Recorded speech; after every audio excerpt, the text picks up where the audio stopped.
falando em UPH, falando em homens, né, falando em liderança masculina, nós temos aproveitado as escolas dominicais nesse período ainda que antecede a reunião do presbitério, com vistas à organização da nossa igreja, falando um pouquinho sobre como eleger, né, líderes da igreja, ou presbíteros e diáconos. E hoje nós vamos caminhar mais um pouquinho, nós já tratamos da introdução, né, sobre como escolher oficiais.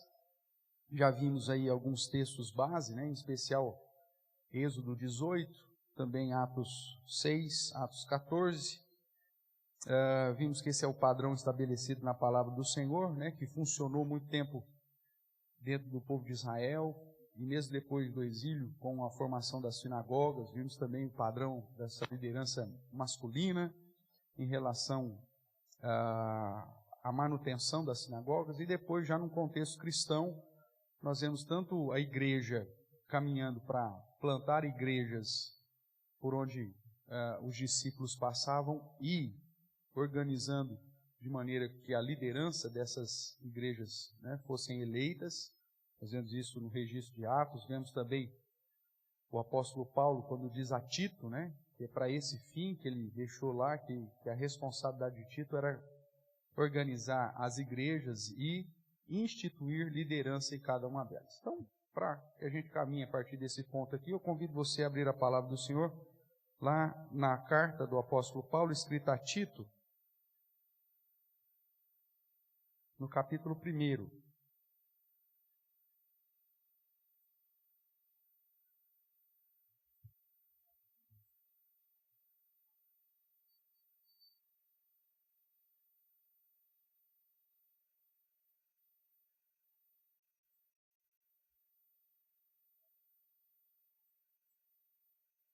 Tito, capítulo 1, nós vamos ler aí do verso 5 até o verso de número 9. Ele vai dizer assim, vou pôr a leitura que farei. Por esta causa te deixei em Creta, para que pusesses em ordem as coisas restantes, bem como em cada cidade constituísses presbíteros conforme te prescrevi. Alguém que seja irrepreensível, marido de uma só mulher, que tenha filhos crentes, que não são acusados de dissolução, nem são insubordinados. Porque é indispensável que o bispo seja irrepreensível como dispenseiro de Deus, não arrogante, não irracível, não dado ao vinho, nem violento, nem cobiçoso de torpe ganância, antes hospitaleiro, amigo do bem, sóbrio, justo, piedoso, que tenha domínio de si, apegado à palavra fiel, que é segundo a doutrina, de modo que tenha poder tanto para exortar pelo reto ensino, como para convencer os que o contradizem. Então nós vemos aqui o apóstolo Paulo trazendo esse ensino, né, de alguns princípios para a avaliação daqueles que serão constituídos como liderança da igreja. E vemos inicialmente no verso 5 a ideia de que Paulo designa Tito para que na ilha, né, de Creta ele fosse de cidade em cidade, formando liderança, colocando em ordem as coisas restantes, ou seja, o estabelecimento da igreja, e constituindo em cada igreja liderança segundo o padrão que ele mesmo estabelece. Por que Paulo pede para Tito fazer isso? Além de ser o padrão da organização das igrejas cristãs, que nós vemos desde das primeiras viagens missionárias registradas em Atos, havia um problema sério, né, no meio da igreja. Dá uma olhadinha aí no verso 10. Porque existem muitos insubordinados, palradores frívolos e enganadores, especialmente os da circuncisão. É preciso fazê-los calar, porque andam pervertendo casas inteiras, ensinando o que não deve, por torpe ganância. A igreja ela precisa se organizar, irmãos, e ter um padrão de princípios para a escolha dos seus líderes, né, daqueles que vão exercer a função de liderança na igreja, Porque é natural do coração humano a ganância, a vaidade, a busca pelo poder tão somente. E essa era a realidade. A igreja estava crescendo, mas muitos judeus, por isso que ele fala os da circuncisão, estavam se introduzindo na igreja ou na comunidade cristã e por torpe ganância, simplesmente pela busca da vaidade, pela busca do poder, né, se mostravam ali como cristãos, mas estavam pervertendo casas inteiras, fazendo com que o povo deixasse a graça de Cristo e voltasse para as cerimônias que a lei cerimonial exigia. E desprezava dessa forma toda a obra que Jesus Cristo realizou durante seu ministério terreno. Então, esse conflito dentro da igreja, em relação a ensinos, em relação a vaidades, em relação à busca de poder, infelizmente sempre existiu. E é por isso que a igreja ela precisa estar preparada, segundo os princípios da palavra do Senhor, para que ela possa, por si mesma, identificar os motivos que conduzem as pessoas a servir, né? Se elas estão servindo a Deus ou se elas estão servindo a si mesmas. Se elas estão procurando a glória de Deus ou se elas estão procurando a sua própria glória. E a igreja ela tem que estar madura nesse sentido, principalmente porque no contexto contemporâneo, nós não convivemos como era no contexto que Paulo escreveu. Quando Paulo escreve as suas cartas, a igreja ela tinha uma comunhão muito maior. O próprio contexto de vida, a necessidade do apoio de um dos outros, a perseguição sobre os cristãos, conduzia esses irmãos a estarem mais próximos uns dos outros no dia a dia. Eles compartilhavam das questões econômicas, financeiras, de alimentação, ou seja, tinha uma proximidade maior, conviviam com elas, andavam com elas, né? Quando você olha para o contexto inicial da igreja cristã, diariamente estavam no templo. Então havia ali uma comunhão muito maior, onde você conhecia de fato as pessoas. Hoje, no nosso contexto contemporâneo, você não conhece as pessoas. Você conhece aquilo que vem aos domingos. E aquilo que vem aos domingos na igreja pode ser muito diferente daquilo que realiza da segunda ao sábado. Você não convive com as pessoas. As pessoas, quando vêm na igreja, elas vêm sempre com uma perspectiva amável, né? Elas são gentis, elas são sorridentes, elas são educadas, né? Elas, por favor, obrigado. Elas são lindas, de paixão. Só que saiu da igreja, meu amigo, só Jesus sabe o demônio que é. E quem às vezes convive ali na casa, e está ali perto. Só que vem na igreja, então, de domingo, né? E principalmente por causa da correria, vem aos domingos. E ainda aqui no domingo olha, merece um prêmio, né? Colocar lá uma estrelinha, né? Se a gente fosse aqui uma classe de crianças, né? Olha, quem vier com a biblinha bonitinha vai ganhar uma estrelinha. E todo mundo, ia dar estrelinha para todo mundo. Só que você não sabe como que esse cara é na sociedade, você não sabe como que ele é no trato das negociatas dele, na perspectiva mercantil, na perspectiva comercial. Você não sabe como que ele é em família, né? Às vezes, aparentemente, está tudo bem, é uma coisa linda, maravilhosa, né? Traz os filhos tudo à base de psicotrópico, os meninos ficam tudo bonzinho, né? Você não sabe o que acontece em casa. E aí que mora o grande perigo da igreja nos nossos dias. Como eu vou eleger alguém, como eu vou escolher presidente, se eu não conheço as pessoas? Se eu não convivo com as pessoas? E aí entra, irmãos, a tarefa, dentro do contexto contemporâneo, da igreja, né, como instituição, de ser um mecanismo para promover a fraternidade, para promover o convívio. Porque é aí, nesse convívio, mesmo que sejam em programações específicas da igreja, mas é através desse convívio que nós vamos ter essa oportunidade de nos conhecermos profundamente. Então é justamente numa atividade social, é justamente numa atividade de mutirão, é justamente numa atividade de um curso de marcenaria, né, que a igreja proporciona, onde você vai estar ali, semana após semana, convivendo com as pessoas, e você vê se o cara é organizado. Eu tenho certeza que o curso de marcenaria aí foi um grande laboratório, né, Bruno? Você vê se o cara é organizado, você vê se o cara chega no horário, você vê se o cara tem zelo com a ferramenta que deu para o cara. E você fala, pastor, mas isso não tem nada a ver de ser presbítero. Meu amigo, se o cara não tem zelo nem nas coisas que ele vai fazer para ele, você imagina aquilo que ele vai fazer para os outros em relação à igreja. Você vê um monte de situações nessas atividades do dia a dia. E a igreja ela tem que proporcionar isso, porque senão nós vamos eleger, irmãos, desconhecidos. E quando nós elegemos desconhecidos, nós corremos um grande risco. Ah, pastor, Deus é soberano em todas as coisas. Mas eu não posso jogar para Deus a responsabilidade que Ele já me deu. O grande erro do cristianismo hoje é o seguinte, eu jogar para Deus a responsabilidade que Ele me deu. E eu faço isso em todas as esferas da vida.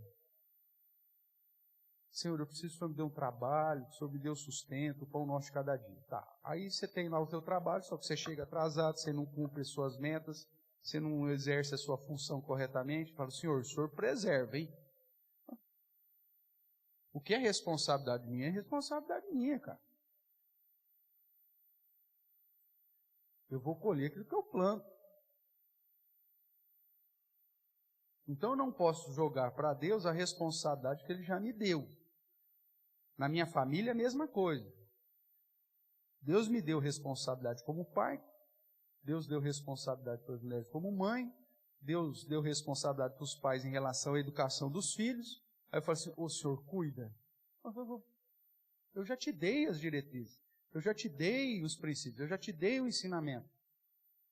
Ah, Senhor, o Senhor que tem que fazer, porque senão não vai. A gente sabe, a soberania de Deus anda de mão dada com a responsabilidade humana. Só que eu não posso devolver para Deus a responsabilidade que Ele me confiou. Então, quando o próprio Deus confia à igreja a responsabilidade de eleger líderes, a igreja não pode ser, seja o que Deus quiser, vamos votar no fulano, não. Vamos ver o que acontece. Não. Isso é falta de zelo com as coisas de Deus. Isso é falta de amor para com o próprio Deus. Então, quando estamos tratando de como escolher presbíteros ou diáconos ou liderança da igreja, nós temos que nos esforçar, irmãos, para conhecer as pessoas.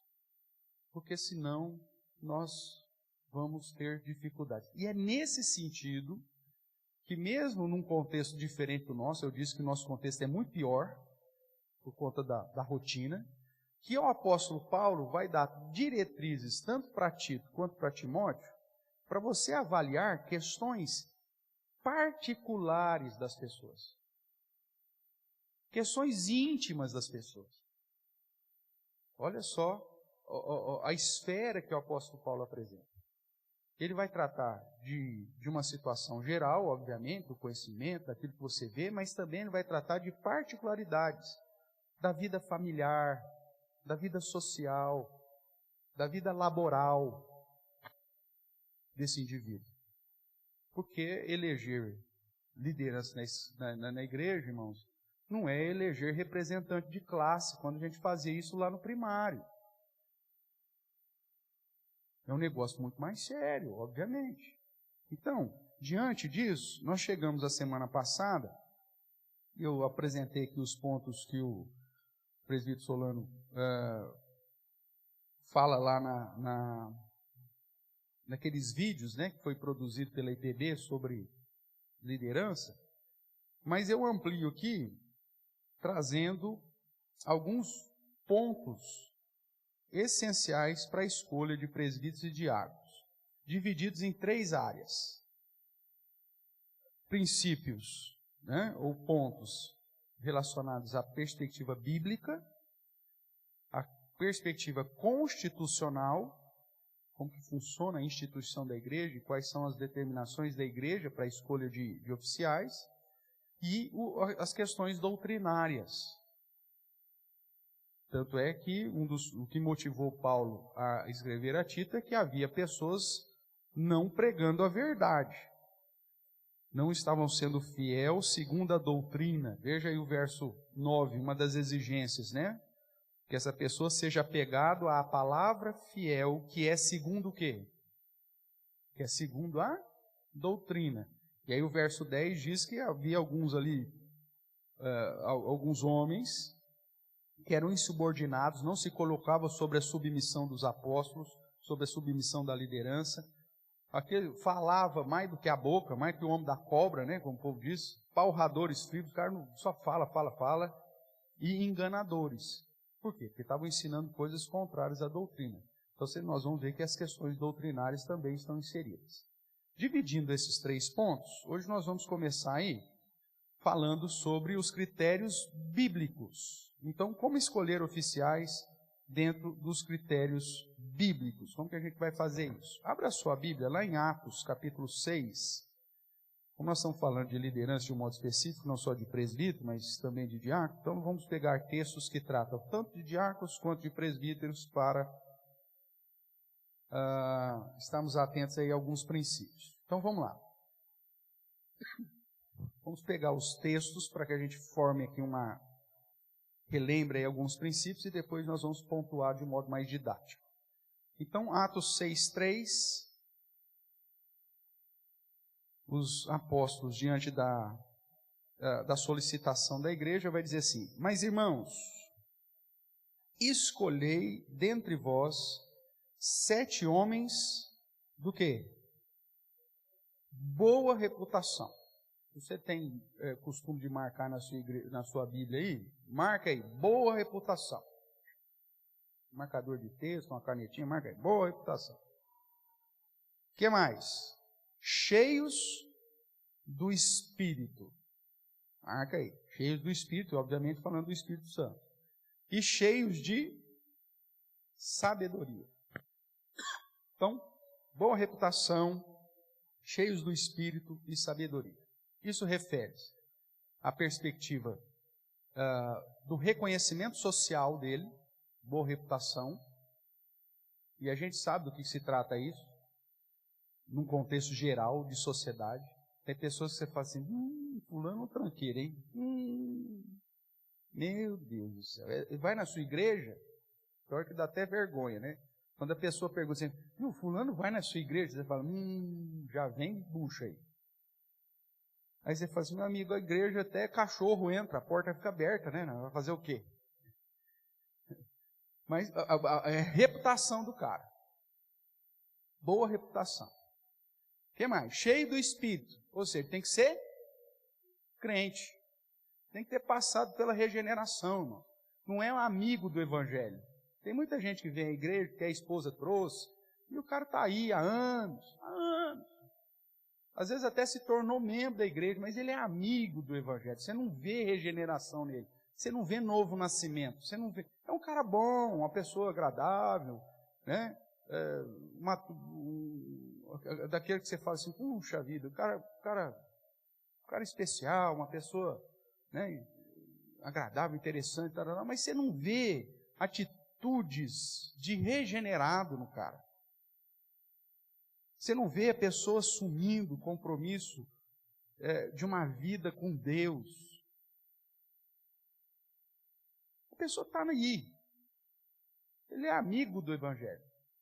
Ele ama, talvez até o Evangelho, mas não ama o Deus do Evangelho. Tem que ser uma pessoa cheia do Espírito, mas também tem que ser cheia de sabedoria. Em que sentido? Princípios pessoais que demonstram que ele tem em si a liderança necessária para exercer aquela função. Se a função vai ser colocada para o cara examinar e julgar as causas, o cara não consegue, às vezes, nem aquela historinha, né, do cara que era um touro para trabalhar. Chegou na fazenda, deixa eu contar a historinha para você lembrar. Chegou um cara na fazenda pedindo emprego.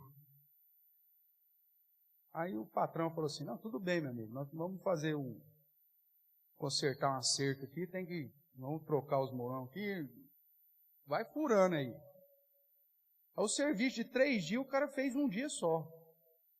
Eu falei, puxa vida, o cara é um touro para trabalhar. Não, meu amigo, você está contratado.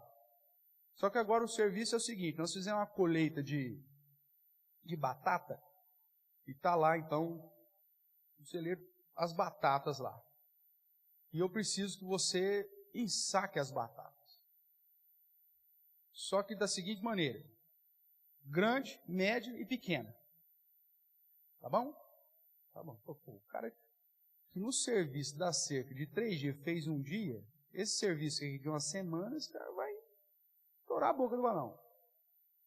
Chegou no final do dia lá, o cara está sentado diante da pilha de batata, com 2 batatas na mão. Não ensacou nenhuma batata. Aí o cara falou, o que aconteceu? Ele falou assim, eu não consigo identificar qual que é grande, qual que é médio, qual que é pequena. Parece ser tudo igual. E outra, tem uma que é mais pequena do que a outra. E essa média, eu não sei se ela já está mais para o lado da grande ou para o lado da pequena. Serve para aquela função? Não serve. O cara é um touro para trabalhar em qualquer outra área. Mas na área que ele precisa julgar o que é grande, o que é médio, o que é pequeno, ele não serve. Você vai colocar um cara desse para definir a função espiritual da igreja? O cara chega, fulano, você vai atrasar para o culto, você que vai estar na liturgia hoje. Mas não sei se eu ponho essa gravata, se eu ponho a outra. Amigo, se você não consegue escolher nem a gravata que você usa, a mulher que tem que deixar lá suas orbinhas, sua meinha, você não consegue, nem você fazer isso, você não serve, cara. Você não serve, você não consegue nem escolher a roupa que você vem na igreja. A sua esposa é a sua mãe.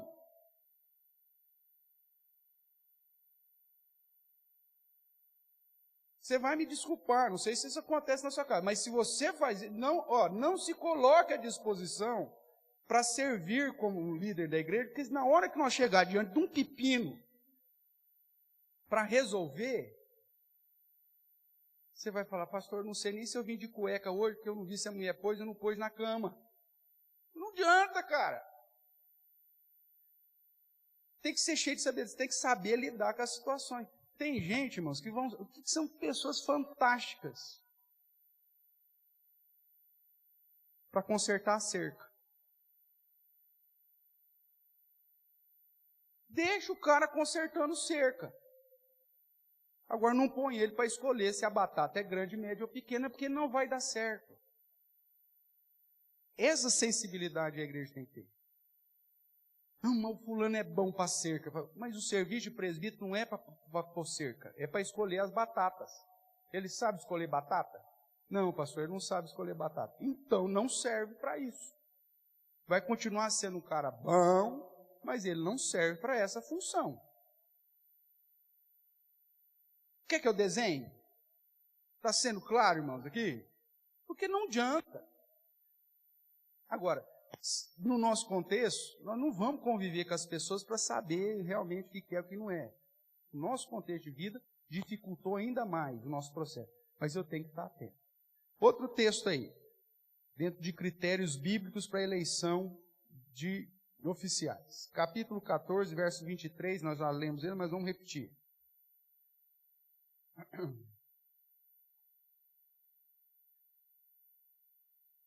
14, 23.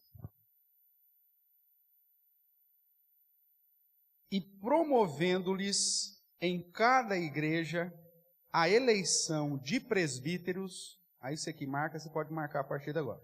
Depois de orar com jejuns. Marca aí. Depois de orar com jejuns. Os encomendaram ao Senhor em quem haviam crido. Então veja, eles têm que ser crente, mas aí trata da sua posição antes de escolher.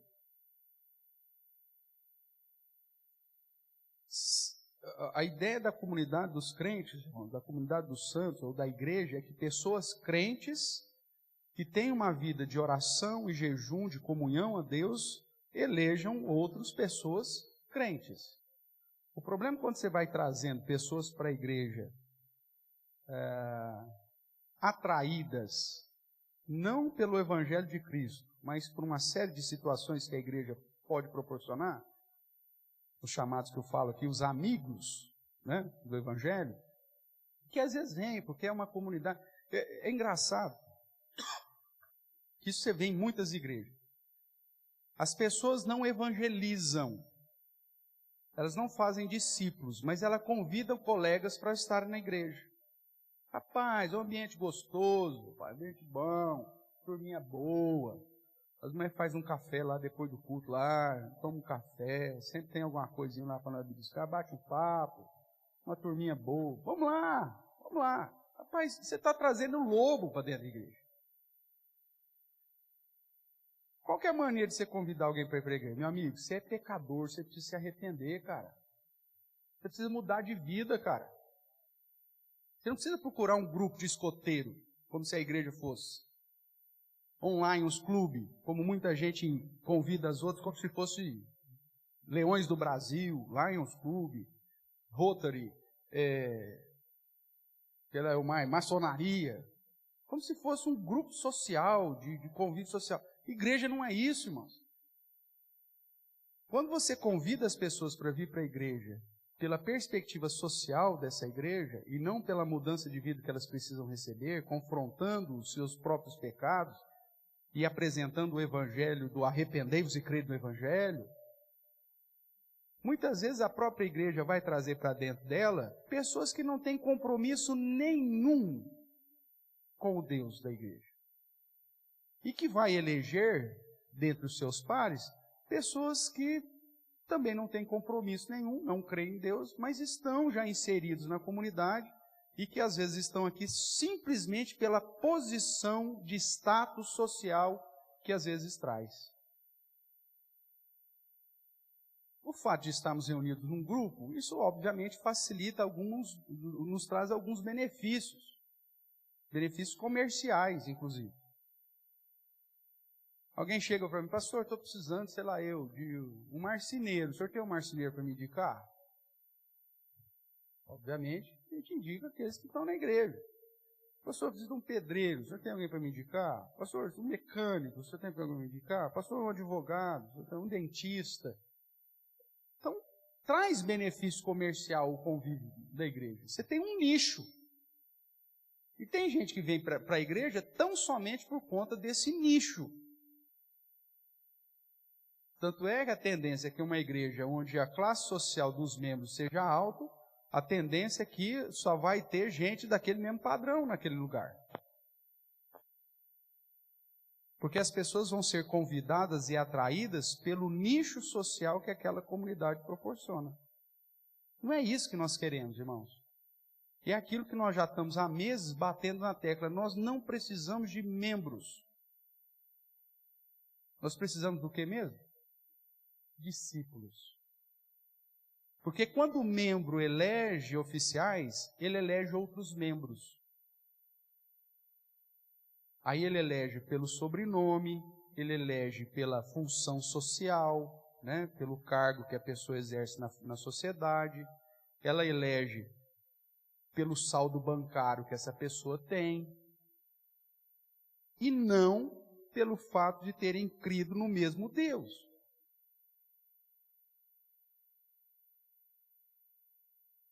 Elegem pelo nome da família. Ah, o fulano é bisneto de presbítero.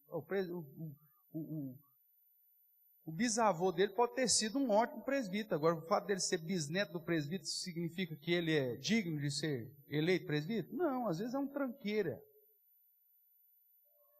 e que está na igreja por uma questão simplesmente social e de tradição. Irmãos, quantos presbiterianos eu conheço que são presbiterianos tão somente por tradição de família? Muito melhor seria se tivesse sumido da igreja. Porque estão ali porque amam a tradição. Porque nessa flor, minha avó que fez essa flor. Então, se chegar um pastor aqui e resolver mudar esse vaso, meu Deus do céu. Minha avó que fez. No ferro de passar, no ferro de a brasa. Cada folhinha dessa. Aí chegou um pastor e mudou a flor que a minha avó fez. Isso é tradição, irmãos. Isso é pecado. Você não ama o Deus da igreja. Você ama a instituição. E amar a instituição é uma desgraça. Porque os fariseus amavam a instituição deles. E por isso se tornaram tão religiosos como eram. Uma igreja com membros elege membros. E muitas vezes elege membros na perspectiva política. Uma igreja de crentes, de discípulos, elegerá discípulos. Porque estarão atentas às características, às qualificações pessoais, espirituais e sociais desse indivíduo. Tudo bem até aqui, irmãos? Agora, se você nem ora, nem busca a Deus em relação à eleição do diácono e de presbítero, vai ser complicado. Vamos ver o texto que ainda nós não lemos aqui, Atos 20, verso 28.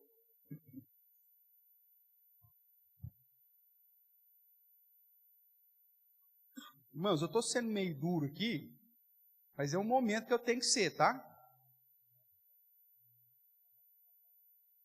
Porque depois que elegeu o tranqueira, meu amigo, aí nós vamos aguentar 5 anos.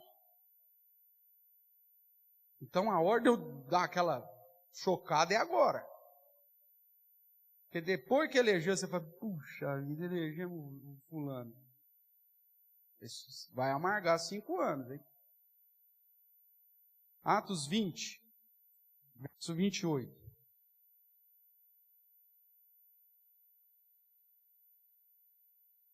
Aqui Paulo está falando com os presbíteros de Éfeso e ele vai dizer assim, responsabilidade desses presbíteros. Atendei por vós e por todo o rebanho sobre o qual o Espírito Santo vos constituiu bispos. Bispos e presbíteros são sinônimos na Bíblia, tá? Não são funções diferentes. Bispo significa supervisor, né? Presbítero, ancião. Agora veja, então, constituiu os bispos para pastoreardes a igreja de Deus, a qual ele, ou seja, o próprio Deus, comprou com o seu próprio sangue. Veja qual que é alguns princípios aqui desse verso 28. Primeiro, a igreja ela é de Deus. Quem comprou essa igreja foi Deus. Com precioso sangue, Jesus. Então você tem aqui a figura de Jesus, que derramou seu precioso sangue, o próprio Deus e o Espírito Santo que constituiu, então, aqueles para servir. Então, não podemos perder de foco que a igreja é a igreja de Deus. A igreja não é da família A, da família B, da família C. Ah, mas é uma família tradicional na igreja. Olha, bom para eles. Agora não garante cota nenhuma de liderança. Porque a igreja é de Deus. E a primeira frase que o apóstolo Paulo fala para esses líderes aqui, os presbíteros de Éfeso, é o seguinte: atendei por quem? Atendei por vós. Essa é a primeira preocupação de Paulo. Os líderes têm que estar atentos primeiramente à sua própria vida, para depois atender do rebanho. A pessoa que não cuida nem da vida dela, espiritualmente falando, como vai cuidar da sua? Você não vê que a prioridade da vida desse indivíduo é o Senhor.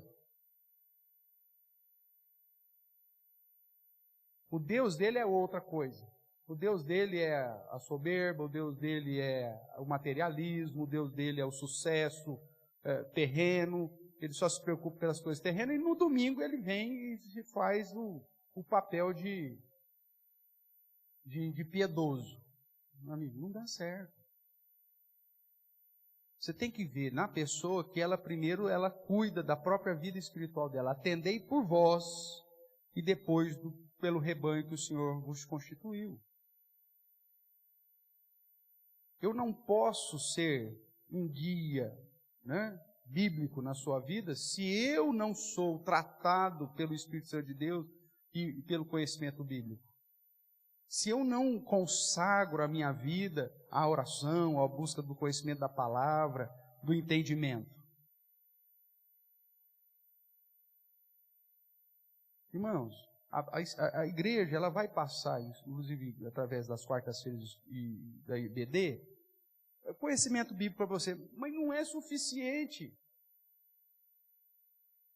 Se você não correr por fora diariamente, meditando dia e noite na palavra do Senhor, e se for ficar esperando somente a instrução que você recebe de EBD e quarta-feira, isso para aqueles que vêm de quarta-feira e na EBD, no culto à noite, você vai demorar milênios para chegar no básico que você precisa conhecer. Então, atendei por vós e pelo rebanho que o Senhor constitui. Se você não consegue enxergar nela uma vida de busca de comunhão com o Senhor, ela atendendo pelo cuidado dela espiritual, ela não vai saber cuidar dos outros. Aí é aquela situação que eu já até mencionei, né? Os conselhos que eu tive oportunidade ainda nem como pastor, mas de conviver. As pessoas chegavam com problemas que você via que eram problemas biblicamente tratáveis, fruto da vaidade, ou dos ídolos do coração, ou do pecado, coisa desse tipo. E aí os presbíteros falaram assim, você já procurou o profissional lá fora? Meu amigo, a pessoa vem na igreja pedir ajuda. Esses dias, né, até questionei os irmãos aí que estavam na escala aí. Cheguei ali no fundo, observador como sempre, olhei o cartãozinho lá, alguém entrou ali e colocou, igual tem em consultório, sei lá boteco, qualquer lugar, os caras falam, posso deixar uns cartãozinhos aqui? Um cartãozinho. Aí eu cheguei, bati o olho lá, psiquiatra. Cartãozinho de psiquiatra ali no hall de entrada da igreja. Falei, o que é esse? Foi contigo, né, irmão? Ô, Márcio, você sabe? Não vi, pastor. O outro, você sabe? Não vi. Alguém entrou aí e colocou lá um tuchinho de cartão de visita.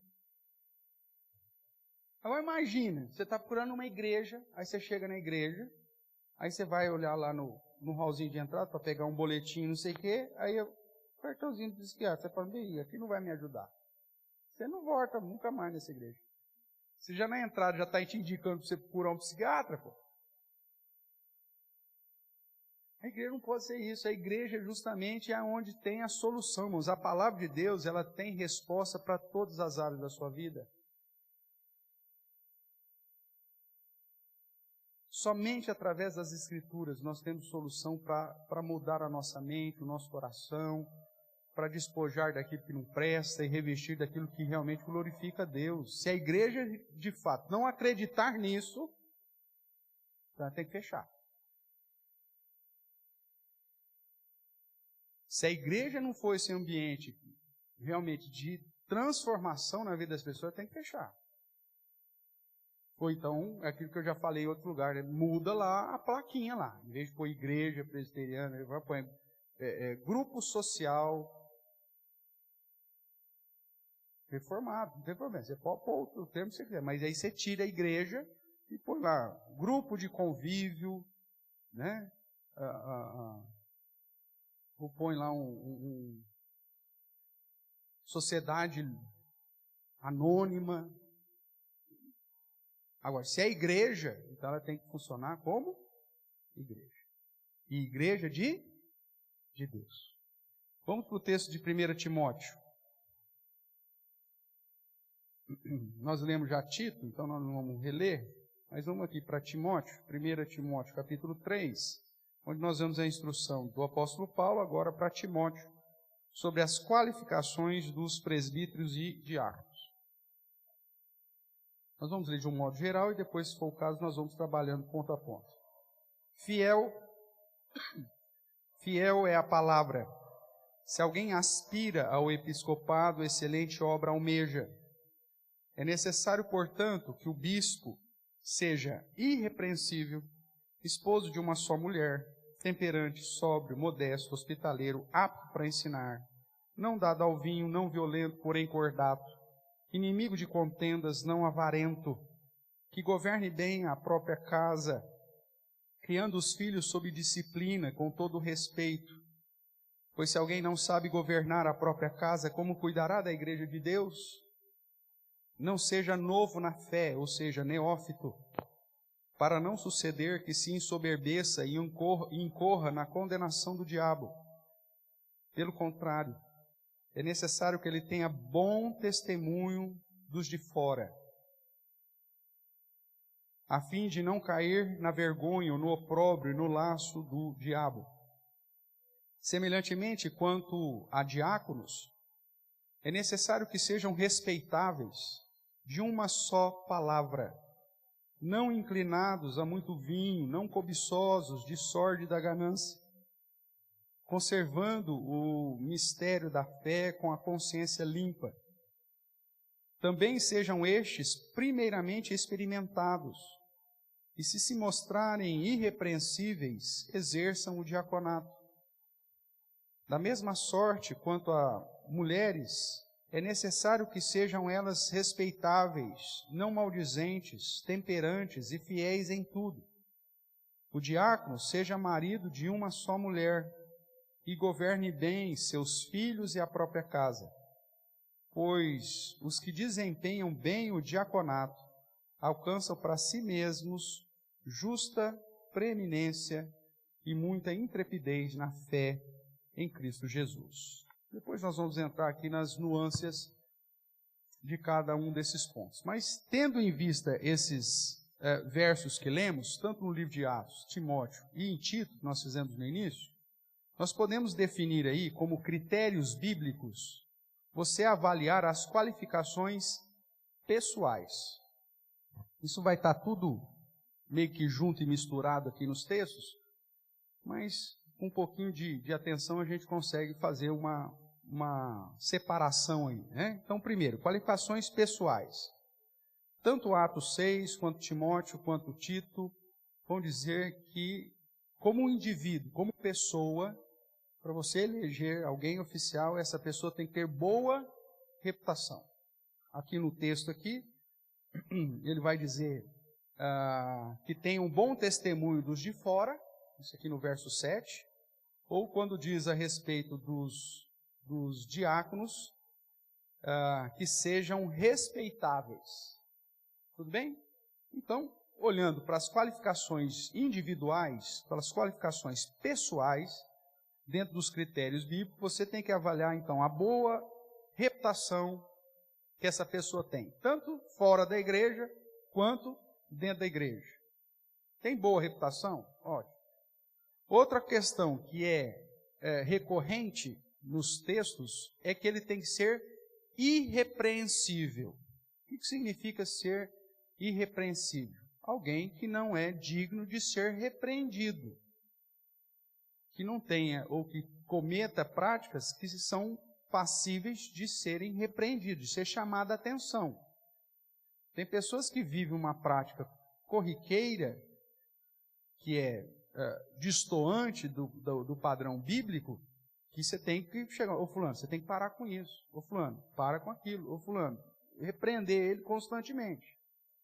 O padrão da liderança, ela precisa ser irrepreensível. Pastor, significa então que ele não tem pecado? Não é isso. Mesmo porque se fosse, então, ninguém poderia ser nem pastor, e muito menos presbítero ou diácono. Mas é aquele que vive de uma maneira reta, de uma maneira ilibada, de uma maneira correta, que não é passível de ficar sendo repreendido constantemente. Sabe o Juninho, que é a nossa figura emblemática aqui, né, que a gente usa nas nossas pregações? Aquele menino terrível, né? O Juninho. Você fala uma vez, você vira as costas, o Juninho está lá fazendo justamente o que você acabou de falar para ele que não fez, para não fazer. Você vai, fala de novo, chama atenção de novo, e isso e aquilo. O Juninho vai e faz de novo. O que o Juninho é? Alguém repreensível. Toda hora você tem que repreendê-lo. Toda hora você tem que chamar a atenção dele. Sabe aquele funcionário seu que não chega no horário de jeito nenhum? Na segunda-feira ele chega atrasado, você fala assim, ô fulano, por que você chegou atrasado? Ah, segunda-feira, né, chefe? Segunda-feira é complicado, hein? Ah, então tá bom. Aí na outra, terça-feira. Terça-feira, fulano. Mas eu ainda estou pegando no tranco. Aí quarta-feira, chega atrasado de novo. Ô, meu amigo, é quarta-feira. Não, é que ontem teve jogo semifinal da Copa do Brasil, eu fiquei até tarde. O cara sempre tem uma desculpinha. É uma pessoa repreensível. E o que a Bíblia está dizendo do caráter pessoal do indivíduo que você vai eleger como diácono ou como presbítero é que ele seja irrepreensível. Por isso que quando fala do diácono tem que ser experimentado. Aí você põe uma escala, você põe um dia para o cara vir, o cara não vem, o cara falta, o cara não te dá o retorno, o cara não se interessa. Meu amigo, meu papel aqui é só observar. Porque quem elege são vocês. E o meu papel é chamar a atenção. Gente, olha isso. Observe isso. O cara só vem na igreja o dia que está na escala. Nos outros dias ele não serve. Nos outros dias ele não é crente. Ele só é crente quando está na escala.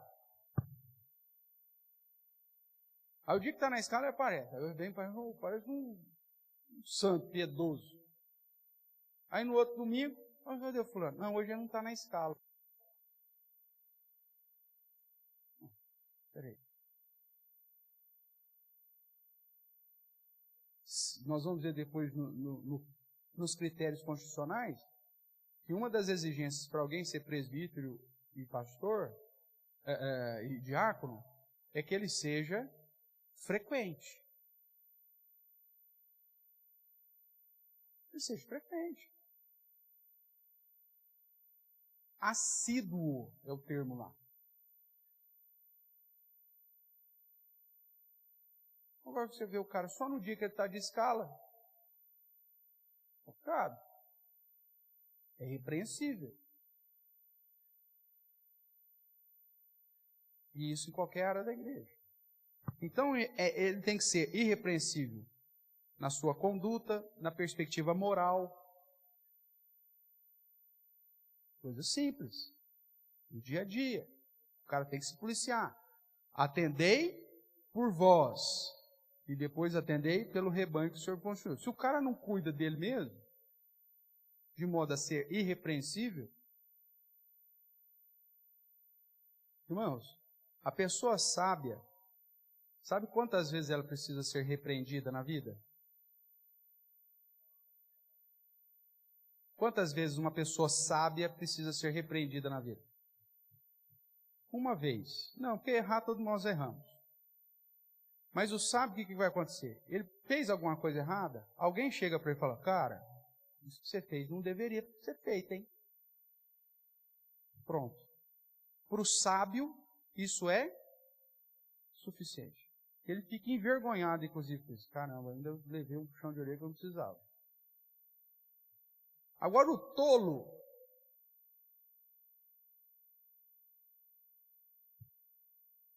não tem Porque ele nunca vai ouvir. Você pode repreender quantas vezes for. E às vezes ele vai ficar bravo ainda. Né? Vou aproveitar que o Samuel não está aqui, né? Eu já contei essa história. Quando criança, fazia coisa errada, puxava a orelha do Samuel, ia lá, dava uns tapinhos no Samuel. Até um dia ele chegou para mim e disse: pai, eu não gosto de apanhar. Maravilha, então vamos entrar num acordo, porque eu também não gosto de bater. Não faz mais betice, que era a forma que a gente falava com ele, né? Na época que convivia no Senegal, às vezes ele entendia mais expressões em francês do que em português. Então não faz mais betice, você não vai apanhar. Não faz mais besteira, não faz mais idiotice. Não desobedeça mais, você não apanha. Aí a gente entra num acordo. Agora, enquanto você estiver desobedecendo, você vai. Você não gosta de apanhar? Eu também não gosto de bater. Vamos entrar nesse acordo? Aí o bicho entendeu. Agora, tem gente que leva a repreensão e fica bravo. Eu não gosto de ser repreendido. Meu amigo, mas se está sendo repreendido, é porque você está se colocando numa posição de ser repreendido. É só você não fazer errado que ninguém vai te repreender. Simples assim. Agora, uma pessoa que é constantemente repreendida não deveria ser nunca líder na igreja. Aquele cara que toda hora, falando assim, marquei contigo, você atrasou de novo. Você me desculpa? Você me desculpa? Você me perdoa? Tudo bem, meu, perdoa. Aí você combina de novo com o infeliz. Aí o fulano furou de novo. Você liga para o fulano e ele não te atende. Não sei se isso tem contigo, hein? Hoje nós temos celular, temos o WhatsApp para entrar em contato com você, você entrar em contato comigo.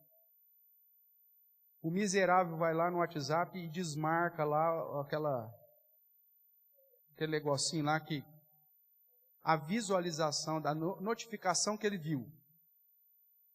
Visualização? O infeliz vai lá e desmarca isso. Aí você manda mensagem para ele, você não sabe se o cara viu ou se o cara não viu. Porque está desmarcado. Isso é falta de ética.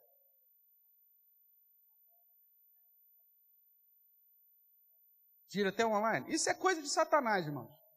Porque se você não quer saber se você está online ou não está online, então pelo menos tira o WhatsApp. Fala, pastor, não tem um WhatsApp.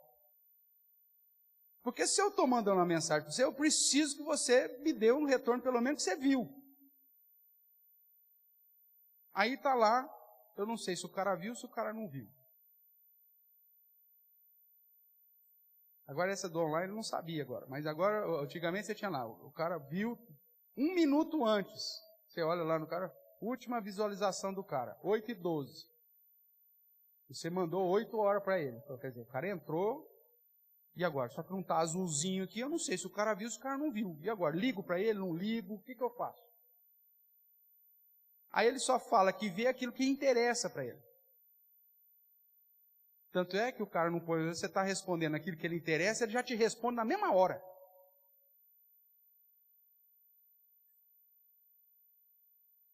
Se você não consegue ser transparente nem nas visualizações que você tem, não tem problema. Você visualizou, não consegue responder? Ou, eu vi aqui, mas não posso te responder agora, te mando depois. Um abraço, com Deus, beijo no coração. Pronto, acabou. Às vezes, toco o telefone, eu estou em alguma coisa, eu estou no atendimento, eu estou na visita, não sei o quê, aí eu tenho lá, você aplica a mensagem e manda o SMS para a pessoa. Te ligo mais tarde. Pronto, a pessoa vai identificar que você não pôde atender naquele momento. Aconteceu isso essa semana. Foi mais. Estava no momento, não podia atendê-la, ele mandou, mandei uma mensagenzinha para ela. Ela depois gravou um áudiozinho no WhatsApp, que eu ouvi depois, aí respondendo, resolveu o problema.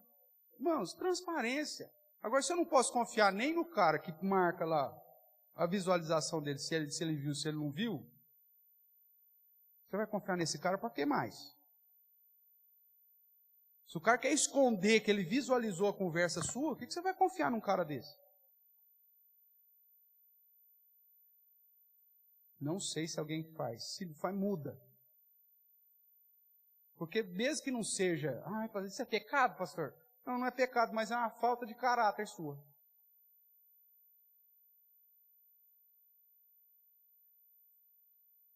Porque todo mundo está na convenção do aplicativo que diz, se eu quero conversar contigo, eu quero saber se você viu ou se não viu. Aí. Então você fala, pastor, mas é um negócio tão pequeno. Mas mostra caráter, irmãos. Mostra o caráter. Aí o cara fica, você me perdoa? Ah, você me perdoa? Ô, você me perdoa?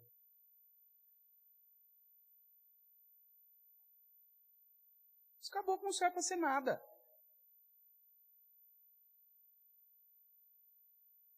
É terrível você lidar com uma pessoa dessa forma, que é repreensível constantemente. Se fosse funcionário, você mandava embora. Você que é empresário, você tem um funcionário dessa estirpe, o que você faz com um cara desse? Não pensa duas vezes, cara. E ser misericordioso com um infeliz desse, você vai levar na cabeça, hein? Evite um homem faccioso depois de admoestá-lo primeira e segunda vez. Você admoestou lá seu funcionário primeira e segunda vez, repreendeu ele 2 vezes, o cara não mudou? Muda de funcionário, porque esse cara vai aprontar para você. Depois você vai me contar a história. Vou, pastor, bem que o senhor falou. Agora, dentro da igreja, os caras querem colocar como liderança da igreja justamente aquele que é o mais repreensível. O cara que não é confiável. Fique atento às qualificações pessoais. Poderíamos dizer muitas outras aqui, né? Questão da temperança, da sobriedade, da modéstia. São questões relacionadas ao indivíduo. Aquele que ostenta muito, irmão, cuidado com o cara que ostenta demais. Porque é o cara que vai querer depois ostentar com o dinheiro da igreja.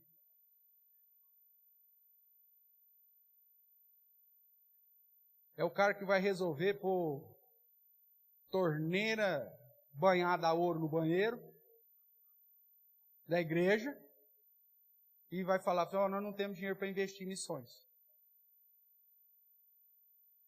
Na época que a gente fazia trabalho missionário transcultural, quantas e quantas vezes, inclusive como diretor da PT, apresentava alguns projetos, alguns missionários, agora nós estamos trocando o piso da igreja. Mas o que aconteceu com o piso da igreja? Ruiu?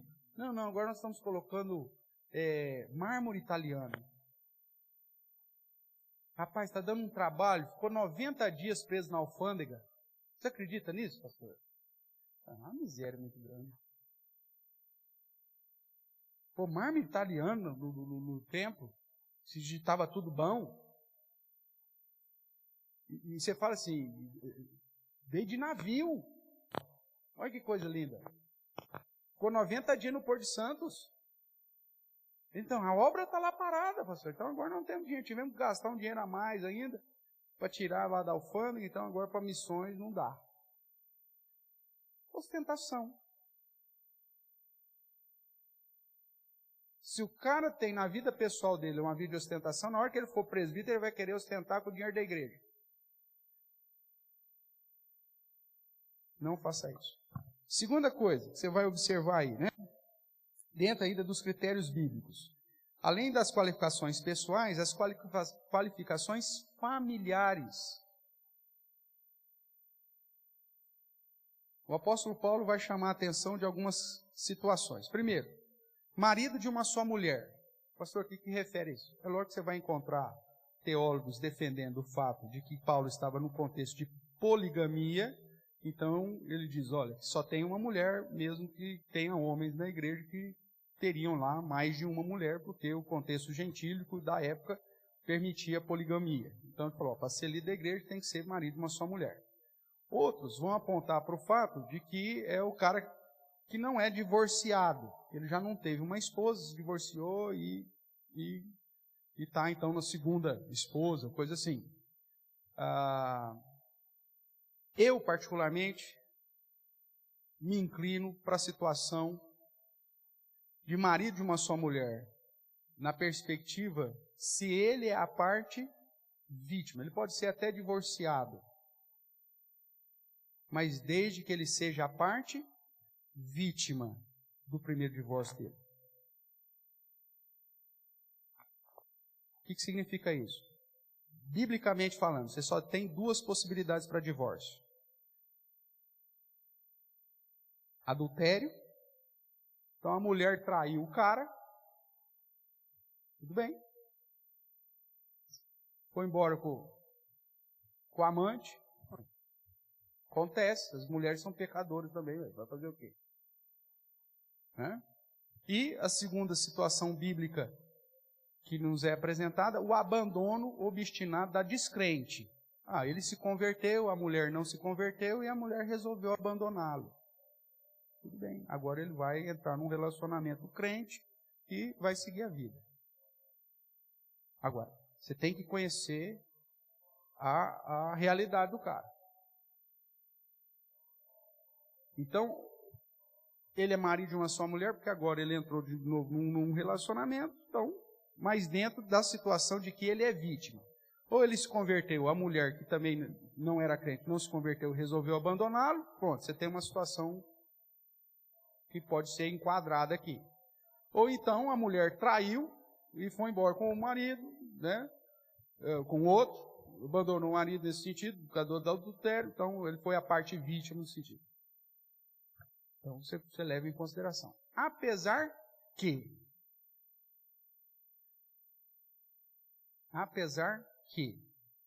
tem algumas pessoas que entram em relacionamento que você sabe que vai dar zebra.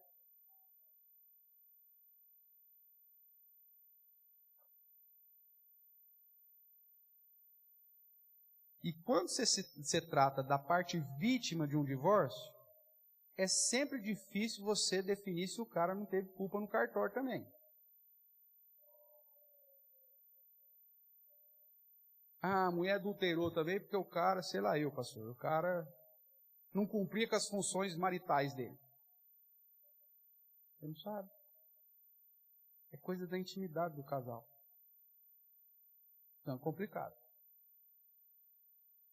Por uma situação de segurança. Aí vocês vão falar, não, mas o pastor é muito duro nesse sentido. Pode ser, Jesus foi mais duro que eu. Pode ter certeza disso. Né? Tanto é que a perspectiva de Jesus é que se divorciou, seja eunuco por causa do reino. O que é ser eunuco por causa do reino? Não ter mais vida marital.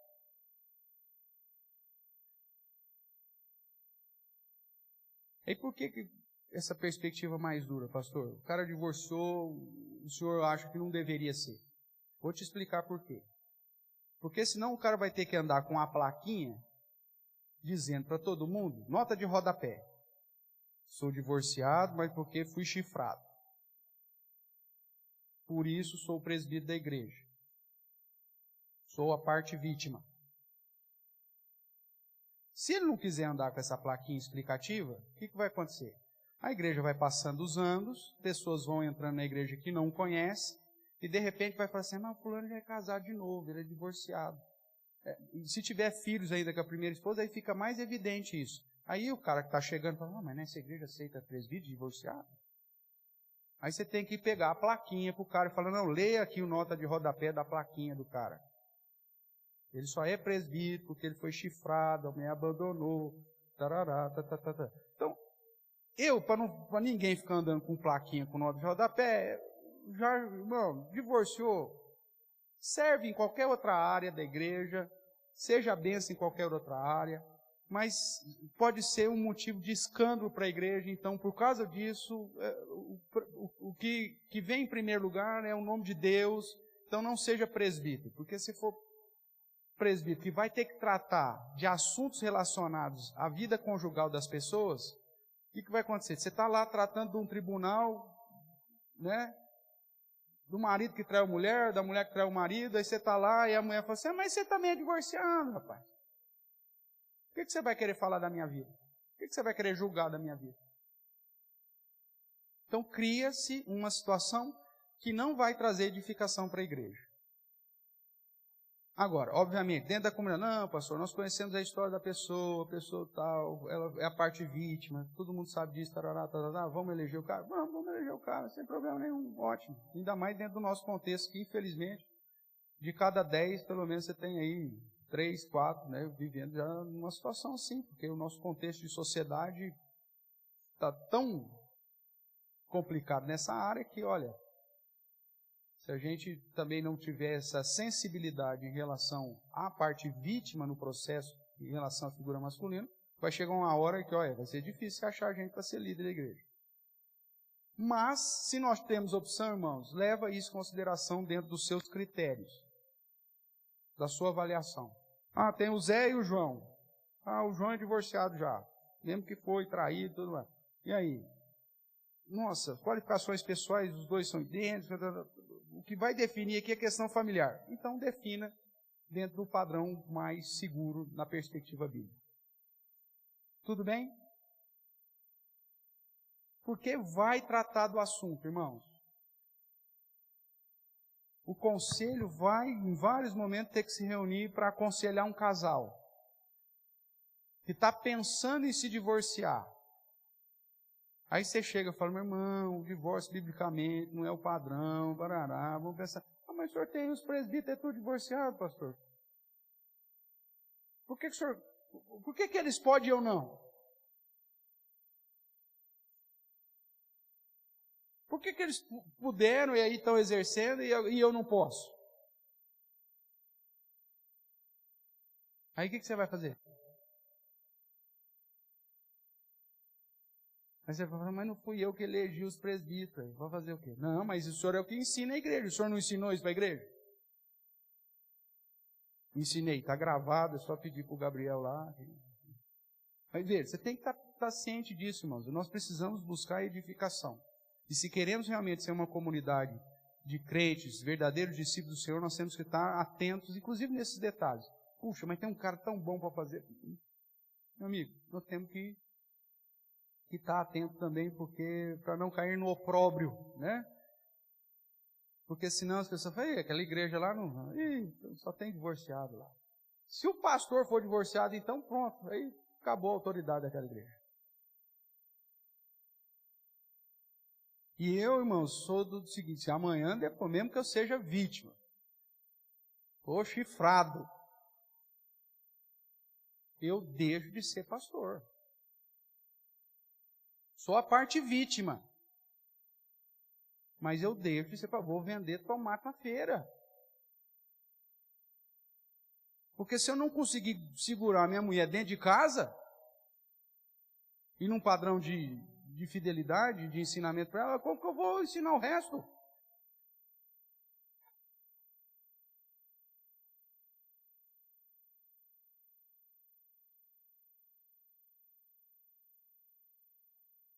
Essa é uma situação difícil. Coloca um peso, às vezes, sobre a cabeça da família. Coloca, a própria Bíblia coloca.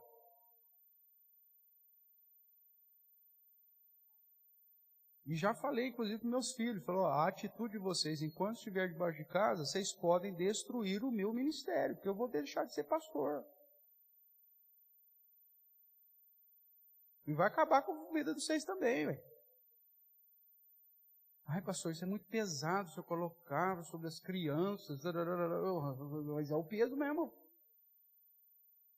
Que todo crente deveria, inclusive, ter.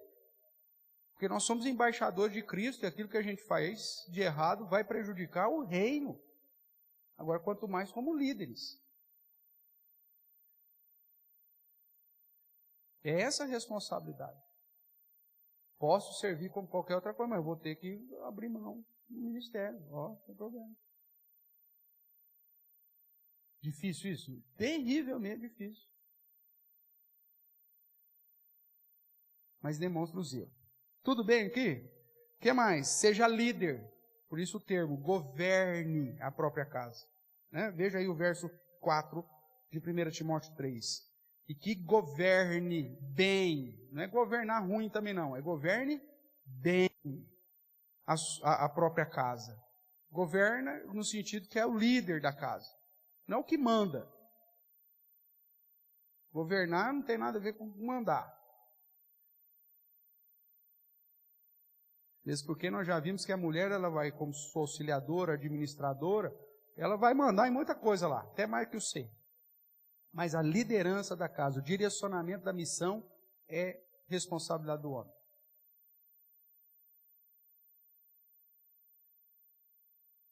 E ele que tem que estar inserido dentro desse contexto da manutenção do governo da casa. Saber o que está acontecendo, o que não está acontecendo, direcionamento, aonde vai, aonde não vai, o que faz, o que não faz. Ele tem que saber das coisas. Você não sabe de nada disso dentro de casa, depois ele serve para quê? Aí acontece como eu já vivi alguns conselhos. Vem o miserável do presbítero na reunião do conselho.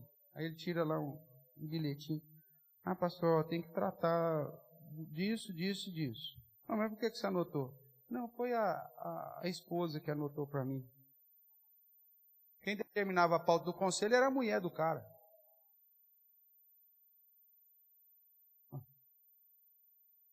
Falou, meu amigo, então vai embora e manda ela vir aqui para a reunião do conselho.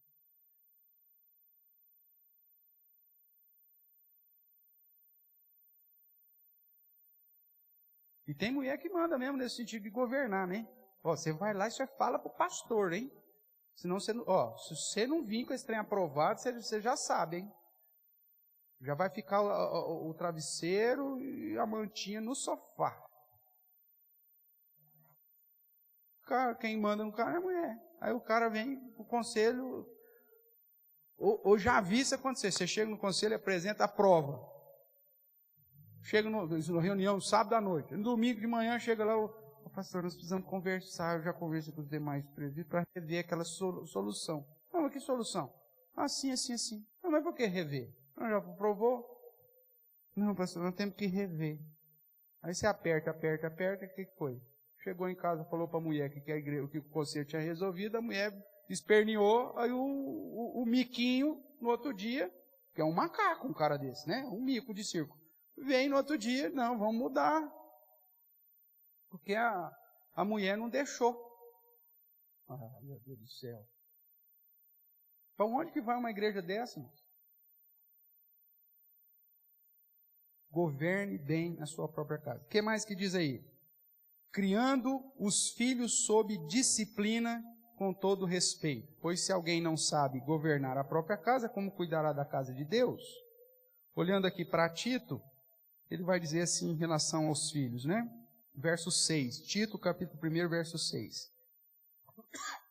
Alguém que seja irrepreensível, marido de uma só mulher, que tenha filhos crentes, e que não são acusados de dissolução, nem são insubordinados. Dissolução de práticas de impureza, de desobediência, né, espiritual e tudo mais, e nem sejam desobedientes, irrepreensíveis.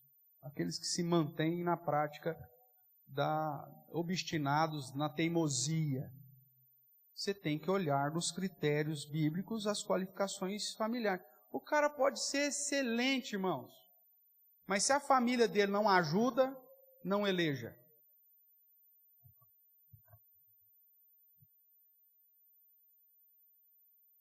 Porque esse cara vai ser parcial nas decisões do conselho, porque ele vai olhar para o próprio rabo. Ixi, meu filho faz pior, como que eu vou disciplinar agora o filho do Zé? O meu filho, eu sei que meu filho faz pior. E eu não consigo cuidar do Juninho em casa, como que eu vou agora disciplinar aqui o filho do Zé? Ou o que vai acontecer? Na hora de um tribunal, na hora que você está tratando do assunto, o cara que é o réu do tribunal fala assim, mas ele vai votar? Ele não cuida nem do filho dele, rapaz. O filho dele fica bebendo aí, ó, caindo aí na rua aí, ó. Dá um trabalho, não vem nem na igreja o filho dele. Ó, a filha dele aí, sei lá, tem apelido de corrimão, todo mundo passa a mão. O que esse rapaz vai ser presbítero aqui, vai falar da minha filha agora?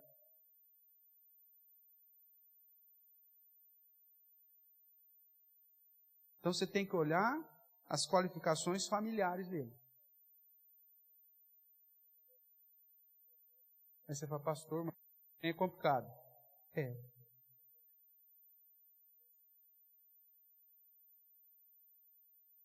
complicado.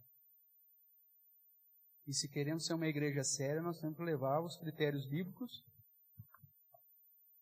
em consideração.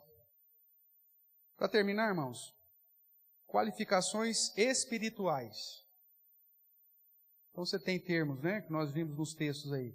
Cheios do Espírito Santo, cheios de sabedoria, no sentido de conhecimento das Escrituras, apegado à palavra, que tenha vida de oração, que seja crente experiente, não seja neófito, não seja novo na fé, e que possua os dons necessários.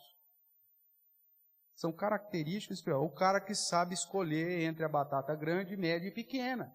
É o dom necessário. Então, dentro dos critérios bíblicos, você vai ter que olhar para as qualificações individuais, pessoais, qualificações familiares e sociais, vamos colocar aqui no pacote, e qualificações espirituais. A frequência dele, a vida de oração, se o cara sempre tem uma palavra segundo as Escrituras. Tem presbítero que serve para ser piadista, menos para ser presbítero.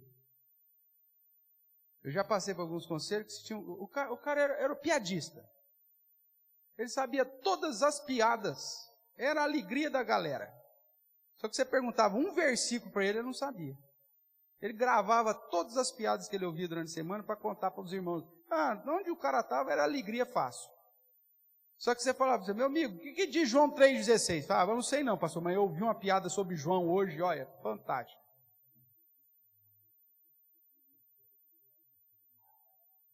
Que espiritualidade tem esse cara? Ele pode ser agradável, pode ser aí, sei lá, eu ponho ele de animador da UCP, mas para presbítero não funciona. E a gente tem que estar atento a isso. Quero que você grave o seguinte: é sua responsabilidade como membro dessa igreja, na eleição de oficiais, obedecer os critérios bíblicos. Para isso, você vai orar, você vai jejuar, você vai se consagrar. E quando for avaliar alguém para ser eleito, você vai avaliá-lo quanto às qualificações pessoais, as qualificações familiares e as qualificações espirituais. Ficou claro isso aqui, irmãos? Difícil, pastor? Ninguém disse que era fácil. Mas é uma responsabilidade que o próprio Deus te deu. Não adianta você querer voltar a responsabilidade para o Senhor, hein? Quando você pega Isaías, Deus faz isso, né? O rei tenta, não, quem sou eu, Senhor? Que o Senhor faça. Deus fica bravo com ele. Se Deus te deu uma responsabilidade, cumpra. Não devolva a Deus sem fazer, não. Então, se é sua responsabilidade de escolher os oficiais da igreja, faça com zelo, olhando os critérios bíblicos, divididos em pessoal, familiar e espiritual, para que você possa, de coração, saber que está fazendo aquilo para glorificar o nome de Deus. Pastor, examinei, eu acho que não tem ninguém. Não vote. Vai votar em 10 nomes, pastor. Eu tenho 2. Vote em 2. Não tem problema. Mas pelo menos durma tranquilo com a sua consciência de ter feito aquilo que você, dentro da sua avaliação, que o próprio Espírito Santo de Deus te conduziu a fazer. Não vote por obrigação, não. Mas vote como um modo de glorificar o nome do Senhor. Tudo bem, irmãos? Perguntas?